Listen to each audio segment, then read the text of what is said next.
नमस्कार बच्चों, सोशियोलॉजी की क्लास में आपका एक बार फिर से स्वागत है। हम लोग सामाजिक मानव शास्त्र का पेपर पढ़ रहे थे और इसमें हमने विवाह के टॉपिक पर अब तक चर्चा की थी। आज हम हमारे इसी टॉपिक को आगे बढ़ाएंगे और आज हम पढ़ेंगे विवाह के प्रकार के बारे में, यानी कि टाइप्स ऑफ मैरिज। आप अपने स्क्रीन पे देखिएगा, एक चार्ट बना रखा है टाइप्स ऑफ मैरिज का, उसको आप ध्यान से देखिए। इसको आप पढ़ेंगे तो आपको अच्छे से समझ आ जाएगा। विवाह के प्रकार। विवाह में सम्मिलित होने वाले वर और वधू की संख्या के आधार पर विवाह के प्रमुख दो भेद हैं। पहला तो है एक विवाह यानी कि मोनोगैमी, और दूसरा है बहुविवाह यानी कि पॉलीगैमी। एक विवाह के भी दो रूप हैं, एक तो है केवल एक विवाह और दूसरा है क्रमिक एकल विवाह। इसी तरह से हमने बहुविवाह को भी सब डिवाइड कर दिया है। पहला है बहुपति विवाह, दूसरा है बहुपत्नी विवाह और तीसरा है समूह विवाह। इसी तरह से हमने बहुपति विवाह को भी आगे सब डिवाइड करा है। इसके भी दो भाग हैं, पहला है भ्रातक बहुपति विवाह और दूसरा है अभ्रातक बहुपति विवाह। तो सबसे पहले हम लोग पढ़ेंगे एक विवाह के बारे में, यानी कि मोनोगैमी।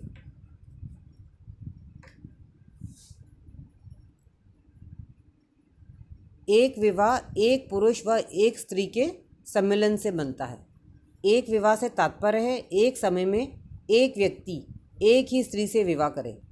कुछ लोग एक पत्नी की मृत्यु हो जाने या तलाक हो जाने पर भी दूसरी स्त्री से विवाह न करने को वास्तविक एक विवाह मानते हैं। ऐसे एक पत्नी विवाह को केवल एक विवाह यानी कि स्ट्रेट मोनोगैमी कहते हैं। कुछ विद्वान ऐसी परिस्थितियों में दूसरा विवाह कर लेने पर भी उसको एक विवाह ही मानते हैं, क्योंकि पुरुष एक समय में एक से अधिक स्त्रियां नहीं रखता है।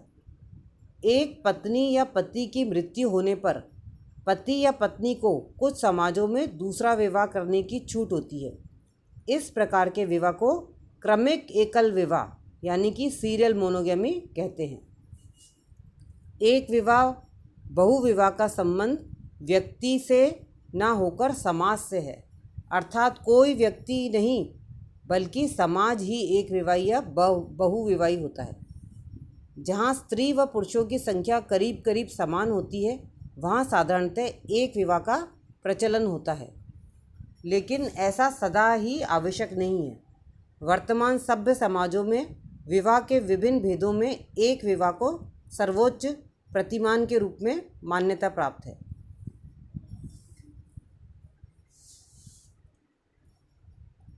अब हम पढ़ेंगे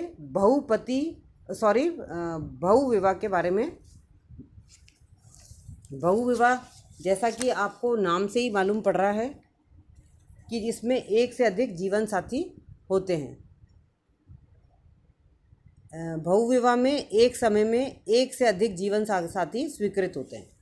और बहुविवाह को भी हमने सब डिवाइड करा था, तो इसमें हमने बहुपति विवाह इसके है, फिर बहुपत्नी विवाह और समूह विवाह। तो सबसे पहले हम चर्चा करेंगे बहुपति विवाह के बारे में। बहुपति प्रथा बहुविवाह का ही एक रूप है। बहुविवाह से तात्पर्य एक व्यक्ति का अनेक साथियों से एक ही समय में विवाह होना। डॉक्टर रिवर्स लिखते हैं, एक स्त्री का कई पतियों के साथ विवाह संबंध बहुपति विवाह कहलाता है। मैकलेनन ही पहला विद्वान था जिसने मानवशास्त्र के सिद्धांतों में बहुपति प्रथा का उल्लेख किया। बहुपति प्रथा का प्रचलन हमें प्राचीन कई समाजों में देखने को मिलता है।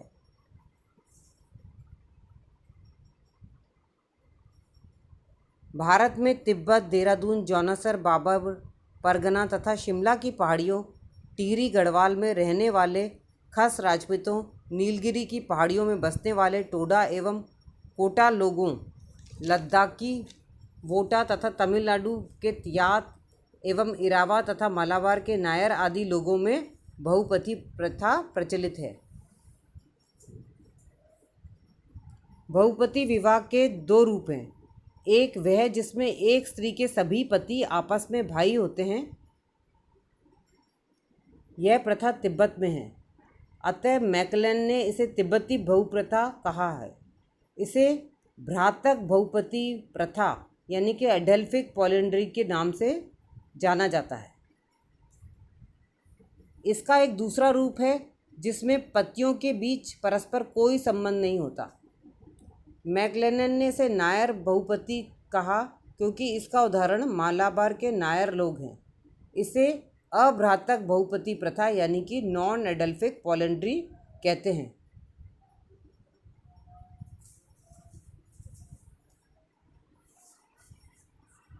बहुपति प्रथा के प्रचलन के अनेक कारण हैं।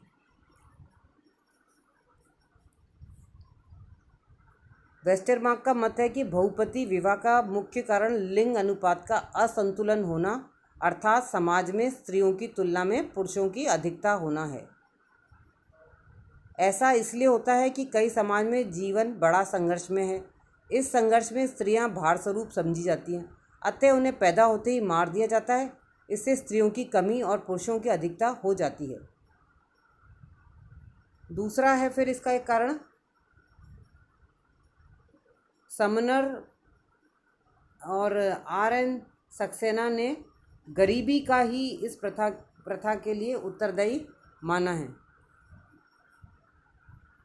जो लोग पहाड़ों में रहते हैं उन्हें वहाँ खेती योग्य भूमि की कमी एवं अपर्याप्त कृषि के कारण जीवन यापन के लिए कठोर श्रम करना होता है।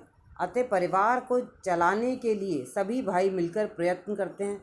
स्वयं स्त्री भी चाहती है कि उसके एक से अधिक पति हों, जिससे उसकी व उसके बच्चों की सुरक्षा हो सके। तीसरा कारण है अफ्रीका की बहिमा जनजाति में बहुपति प्रथा का प्रचलन वधु मूल्य की अधिकता के कारण है। अतः उसे जुटाने के लिए सभी भाई मिलकर प्रयत्न करते हैं और उस स्त्री पर सभी भाइयों का सामूहिक अधिकार होता है। चौथा पॉइंट है आर्थिक कारण।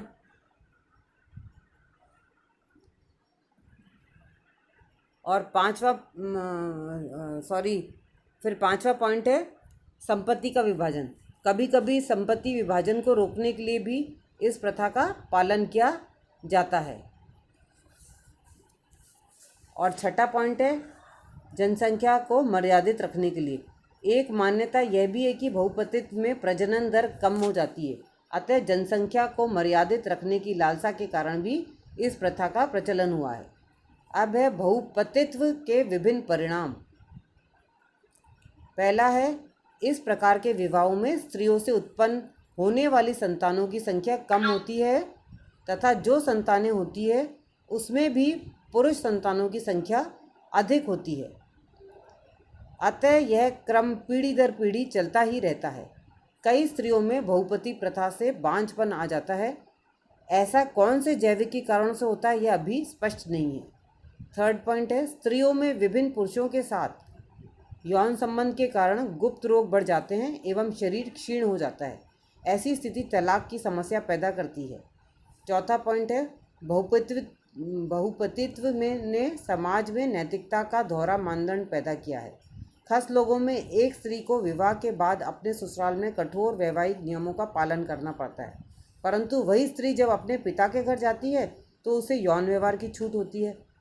इससे विवाहोत्तर यौन संबंध स्थापित होने की संभावना बढ़ जाती है।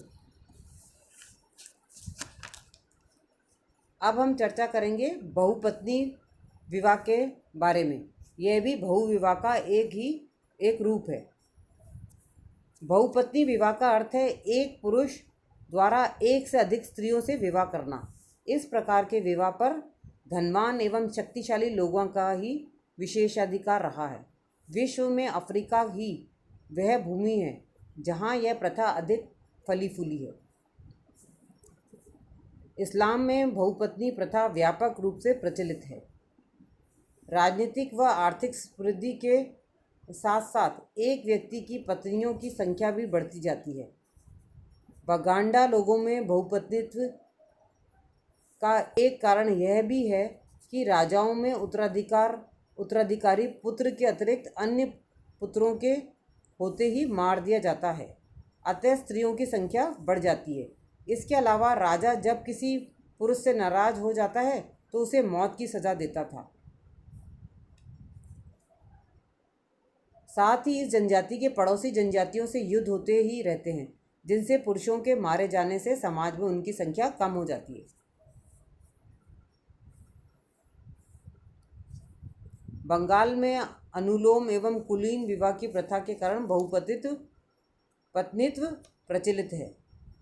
दक्षिण में नंबूद्री ब्राह्मणों में भी यह प्रथा प्रचलित है। बहुपत्नी प्रथा का एक रूप द्विपत्नी प्रथा यानी कि बायगामी भी है। इसमें एक पुरुष एक साथ दो स्त्रियों से विवाह करता है। ओरेगन तथा एस्किमो जनजाति में यह प्रथा प्रचलित है। दक्षिणी भारत की कुछ जनजातियों में यह प्रथा पाई जाती है। अब हम चर्चा करेंगे बहुपत्नित्व के कारण, कॉजेज ऑफ पॉलीगाइनी। निम्न कारणों में हमें समाज में बहुपत्नी प्रथा देखने को मिलती है। पहला है पुत्र प्राप्ति की लालसा।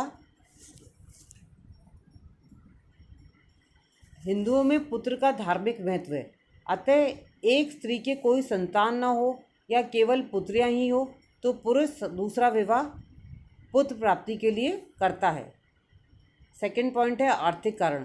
अधिकांशतः जनजातियां पहाड़ी भागों में निवास करती हैं या ऐसे क्षेत्रों में रहती हैं जहां जीवन यापन के प्रकृति से कठोर संघर्ष करना पड़ता है, अतः आर्थिक क्रियाएं कई सदस्यों की एक सहयोगी क्रिया है। अधिक स्त्रियां होने पर उन्हें खेतों में मजदूरों के रूप में काम में लगाया जाता है और वे गृह कार्य में सहयोग प्रदान करती हैं। थर्ड पॉइंट है पत्नियां सामाजिक प्रतिष्ठा की भी सूचक हैं। धनवान, जमींदार एवं ऐश्वर्यशाली व्यक्ति एकाधिक पत्नियां इसलिए रखते हैं कि इससे उनकी सामाजिक प्रतिष्ठा बढ़ती है। फोर्थ पॉइंट है स्त्री पुरुषों के अनुपात में अंतर। फिफ्थ पॉइंट है जहाँ पर शाली विवाह प्रचलित है वहाँ प्रथा के रूप में एक व्यक्ति को अपनी पत्नी की सभी सगी बहनों से विवाह करना पड़ता है। थोगा जनजाति में एक व्यक्ति अपनी सभी सालियों से विवाह करता है। छठा पॉइंट है देवर विवाह भी इसका एक कारण है। एक भाई की मृत्यु पर उसकी विधवा से दूसरे भाई को विवाह करना होता है। इससे भी जीवित भाई की पत्नियों की संख्या में वृद्धि हो जाती है। सातवां पॉइंट है युद्ध आदि के कारण भी अपहरण करके लाई हुई स्त्रियों से विवाह कर लिया जाता है। और आठवां पॉइंट है अफ्रीका की जनजातियों में एक स्त्री वर्ष में कई बार अपने पिता के घर जाती रहती है। ऐसे अवसर पर पुरुष पर घर के कार्य की देखभाल का भार रहता है, अतः वह एकाधिक पत्नियां रखता है जिससे घर गृहस्थी व बच्चों की देखरेख उचित प्रकार से हो सके।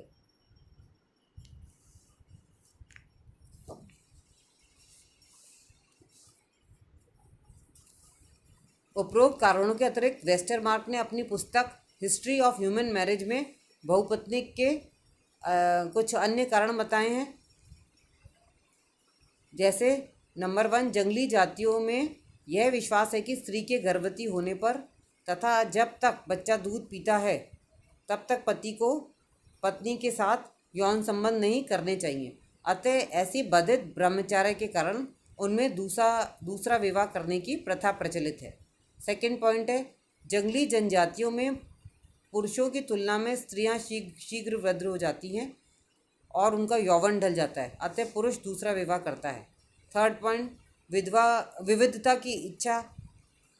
की इच्छा के कारण ही बहुपत्नित्व पाया जाता है।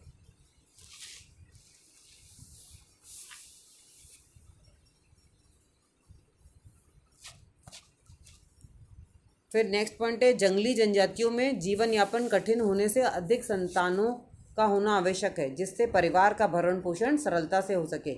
इसलिए कई पत्नियों से विवाह करके अधिक संतानें पैदा की जाती हैं। इससे अतिरिक्त पुरुषों की कामवासना पूर्ति के लिए बहुपत्नी विवाह द्वारा उनका दायरा परिवार तक ही सीमित कर दिया जाता है। बहुपत्नी विवाह के कई दोष भी हैं जो हैं बहुपत्नी के अनेक कारण व लाभ होने के बावजूद भी यह प्रथा परिवार में संघर्ष, मनमुटाव, ईर्ष्या व वैमनस्य के लिए उत्तरदायी है। कई स्त्रियों के होने के कारण अधिक संतानें होने पर कभी कभी उनका भरण पोषण परिवार का बोझ बन जाता है। स्पष्ट है कि जनजातियों में बहुपत्नी विवाह का प्रचलन विशिष्ट परिस्थितियों का परिणाम है, परंतु वर्तमान में परिस्थितियां बदल चुकी हैं। विशाल परिवार का निर्वाह आर्थिक कठिनाइयों के कारण मुश्किल हो गया है। साथ ही जनजातीय लोगों के पास कृषि योग्य भूमि की भी कमी है। आधुनिकीकरण की प्रक्रिया से प्रभावित जनजातीय लोग अब बहुपत्नी विवाह प्रथा को छोड़ते जा रहे हैं। तीसरा हमारा जो बहुविवाह हमने एक प्रकार बताया था वो है समूह विवाह। समूह विवाह में पुरुषों का एक समूह स्त्रियों के एक समूह से विवाह करता है और समूह का प्रत्येक पुरुष समूह की प्रत्येक स्त्री का पति होता है। परिवार और विवाह की प्रारंभिक अवस्था में यह स्थिति रही होगी। ऐसे उद्विकासवादियों की धारणा है। यह प्रथा ऑस्ट्रेलिया की जनजातियों में पाई जाती है, जहां एक कुल की सभी पुत्रियां दूसरे कुल की भावी पत्नियां समझी जाती है। यदि हम समूह विवाह का प्रयोग इस अर्थ में करें जो यह सूचित करता हो कि समूह का प्रत्येक पुरुष दूसरे समूह की प्रत्येक स्त्री का पति हो तथा उत्पन्न संतानों को भी संपूर्ण समूह की संतान समझा जाता हो, ना कि किसी एक माता पिता विशेष की, तो इस प्रकार के विवाह के उदाहरण विश्व में कहीं नहीं है।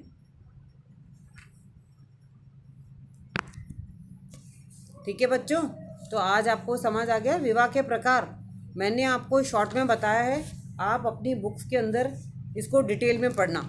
जैसे मैंने आपको बहुपति विवाह पढ़ाया था, तो उसमें अलग अलग एग्जाम्पल्स दे रखे हैं। जैसे खस जनजाति का बारे में बताया हुआ है, टोडा जनजाति के बारे में बताया हुआ है, तो उसमें एग्जाम्पल्स के साथ आपको बुक्स के अंदर मिल जाएगा।